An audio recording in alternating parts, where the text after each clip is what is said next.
Good evening. We're gonna go ahead and get started. I'm on here to bring you a live update in reference to EIDL and the targeted grant.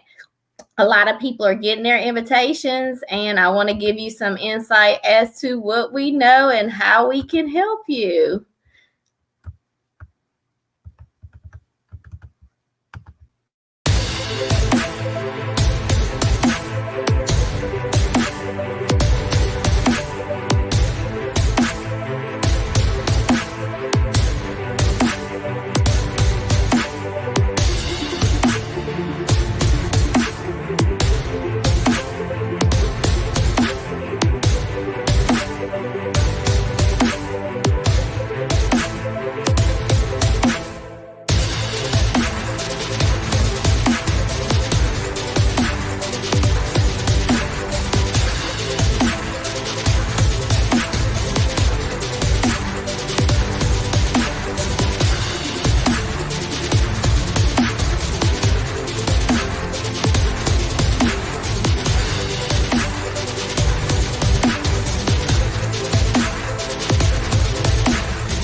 Good evening. Good evening. It's been a while since I've been on here talking about EIDL as well as the targeted grant.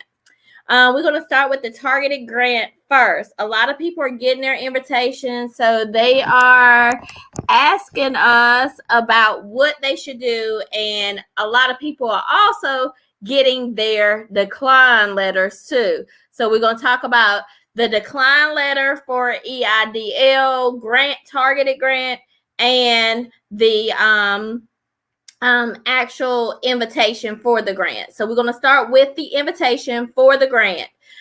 It's coming. You did have to do the link online on the SBA website.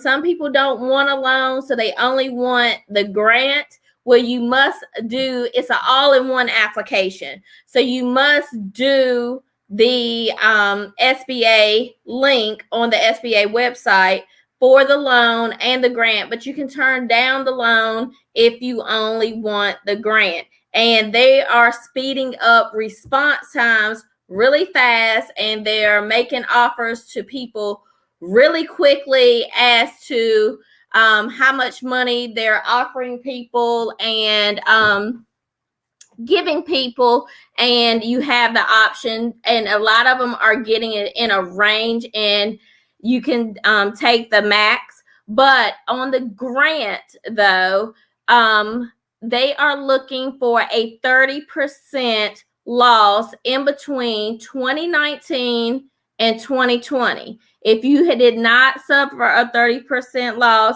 I won't discourage you from applying, but I would tell you that you're likely to get a decline letter. Now, if you went back last year, if you remember when they were offering the $10,000 grant, then last May, April, May, when people got $1,000 per employee. Well, if you were a sole proprietor, you only got $1,000. Well, this grant is to give you the additional $9,000. If you didn't apply at all last year, the link is open for the application for new applicants if you missed it last time. And this time you would get your full $10,000. So whatever you did not get the last time, that's what they are filling on the application. The application, the application for the grant is going to come through email. So if you have not gotten an invitation, I would suggest you search your email box, your inbox, as well as your spam for EIDL targeted, or do SBA.gov. So that way you are not missing any emails for either your loan or your grant, because a lot of times that is the domain that they are using. That's the handle on their email. So then that way, if you search your inbox, then it should pop up. They are asking a month by month for gross receipts. Gross receipts does not include any PPP money you got. Gross receipts does not include any of your personal funds that you may have put into your business account to keep your business afloat. It does not include if you got the first round of EIDL. Subtract those funds out because that is not a part of your gross receipts because you did not bring that money into the business through your services or products that you provide.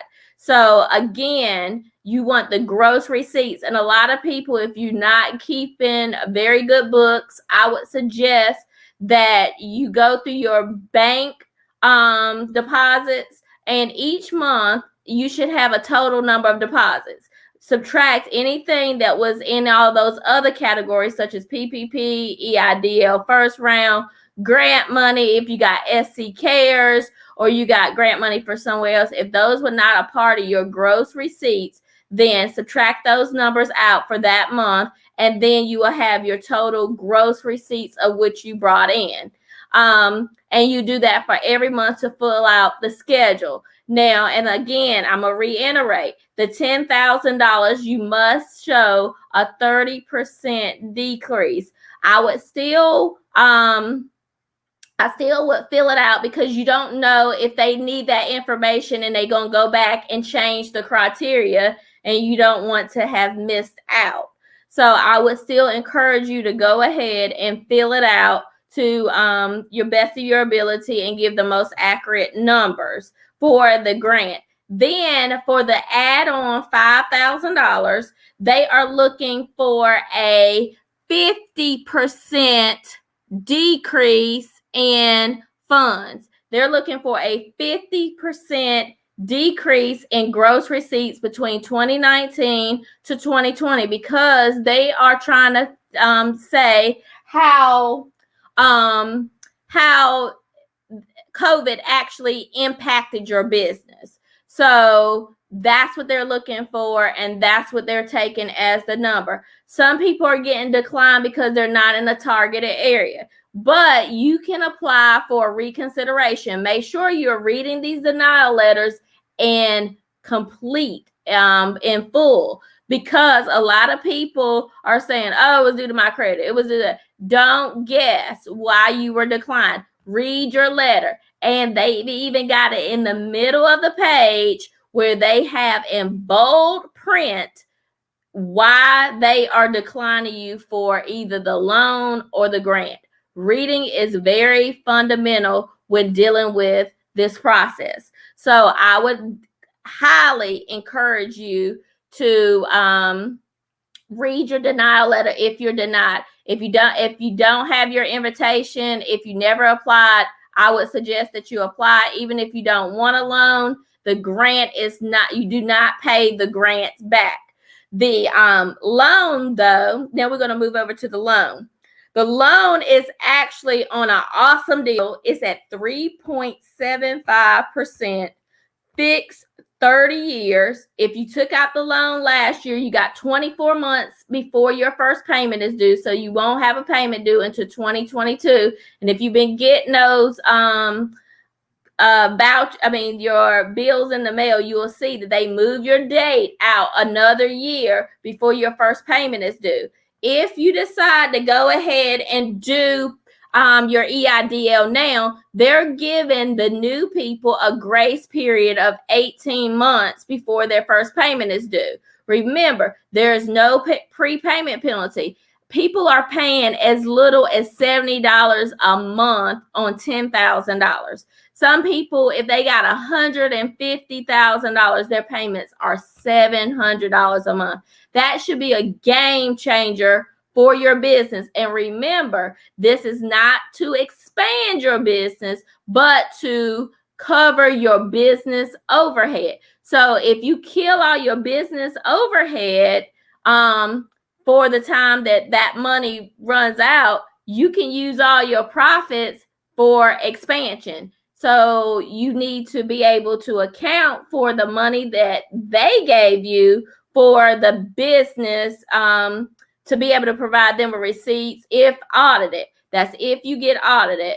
And remember, there's no collateral. That's another awesome thing about this loan. There is no collateral. That means you don't have to put up anything in order for them to give you this loan. They are going strictly off of your credit. And they said they've lowered the credit score to about 570. So it's an awesome deal. No collateral, no jumping through hoops, no there's not a lot of paperwork. Only thing that they're asking you to sign is 4506T, which is a tax transcript to prove that you, in fact, the numbers that you put on your application were accurate and true.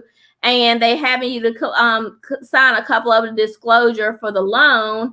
And then they having you to send in a ROD saying that your board of directors, depending on how your entity is set up, did meet and who they authorized to sign the documents for this loan.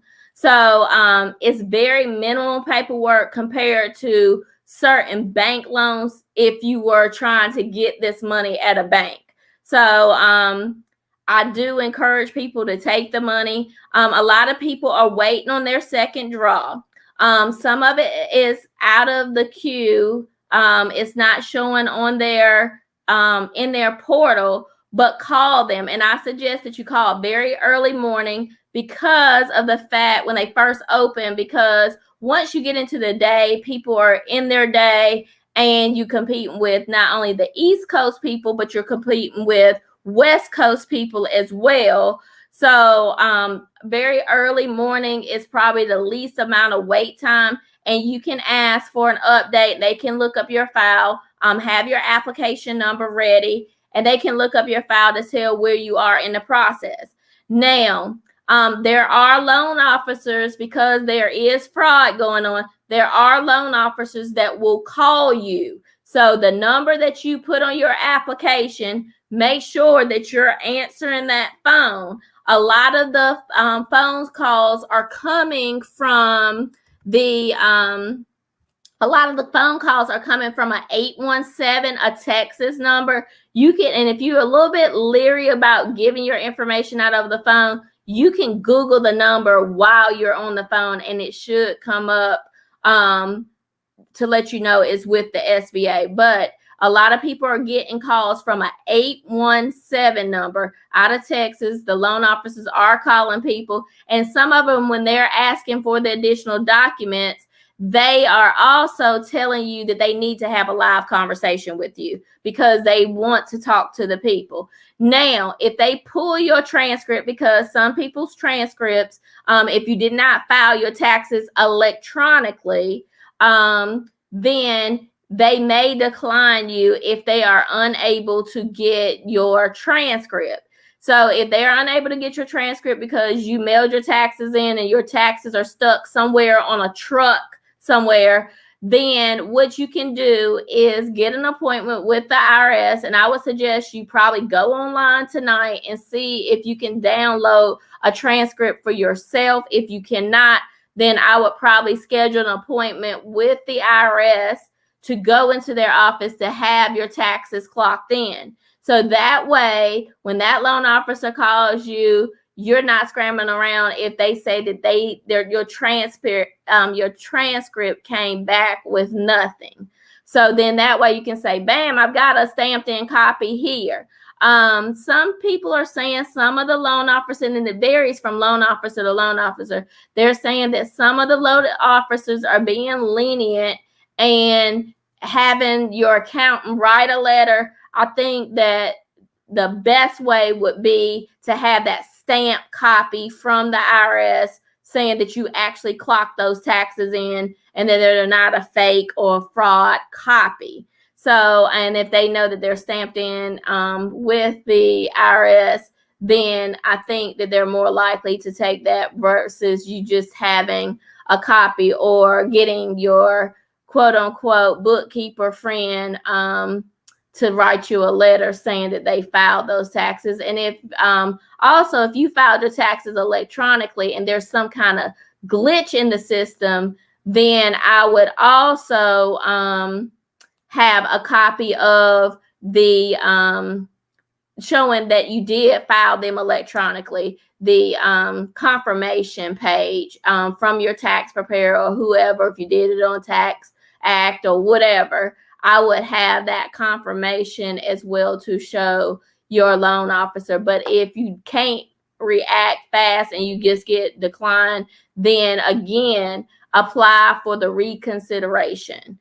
If you get denied, read your letter carefully and use what they said and reiterate that to them and back it up with documentation. A lot of people are being accused of being behind on child support, and they're saying, hey, I've never even had a child before. So you may want to go to the local clerk's office and get something to verify that you are not delinquent on child support. So people are facing a lot of challenges, but don't give up. Be persistent. Make sure you're reading everything. They're also sometimes asking for a tax exempt form, depending on if you filled it out right or wrong. Also, another reason for denial is they may be saying that you did not have a substantial loss, so you didn't have a great enough effect to warrant a loan. Then what you can do is, if it know what your numbers were from your original application, supply your tax returns and file for the reconsideration. I highly, if you ever deny for anything, always get reconsidered. You never know, somebody else may look at your file and approve it. So I would highly encourage you to do the reconsideration. Yes, you might be out of the 30 minutes, 45 minutes at best doing the reconsideration, but it's better to know than not to know. So I would provide them with the documentation, because people are getting declined for more than just credit. Don't say, oh, here go denial because I got my credit. It may not be. It may be that your business is not verifiable. So I do encourage you to, I can't stress it enough, to do the reconsideration if you're declined. If they take it out of your portal, call the number and find out what's going on with your file. Don't assume anything in this process. Don't assume that you've been declined. Get it, because they are putting all denials, all declines in writing. So don't deny yourself. Don't decline yourself. Know for a fact and know why. So that way you can go back in and do your reconsideration. You can not only do a reconsideration for the loan, but you can do a reconsideration for the targeted EIDL grant as well. So you have two options on reconsideration. Check your email. Make sure you're answering the phone number that you put on there.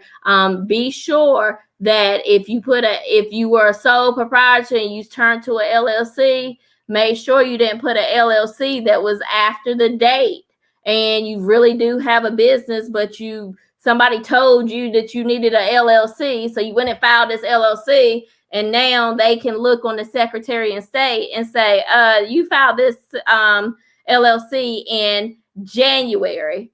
Not in January, but July. And now you got a big mess, and you really were a sole proprietor and needed to do it how you filed your taxes in 2019. Oh, thank you.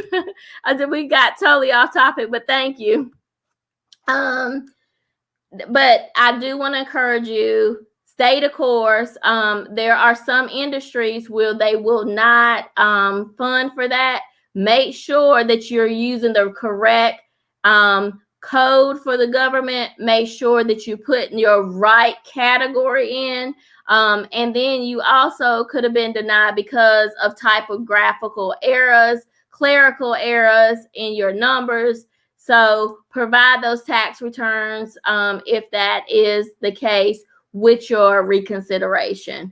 So, and if you need help with reconsideration, I'll drop a link where you can sign up for a call, because remember, due to the overwhelming responses that I'm having from my videos, I only can answer questions on my lives. Please do share and like this video. Help a business owner. Stay open, because there's a lot of people that are closing when they don't have to, just because they don't know the help that is available to them and they are not getting their business needs met. So liking and sharing this video can help a business owner change their life, because a lot of people's family, not only the business owner's family is depending on that business owner, but the people that work for them, either as independent contractors or W-2 employees, they're dependent on that business for their livelihoods as well. So you could, by sharing this one video, you could be affecting the lives of 3 or 4 families and making a difference. Follow us on Instagram, YouTube, as well as Facebook. Thank you. Thank you.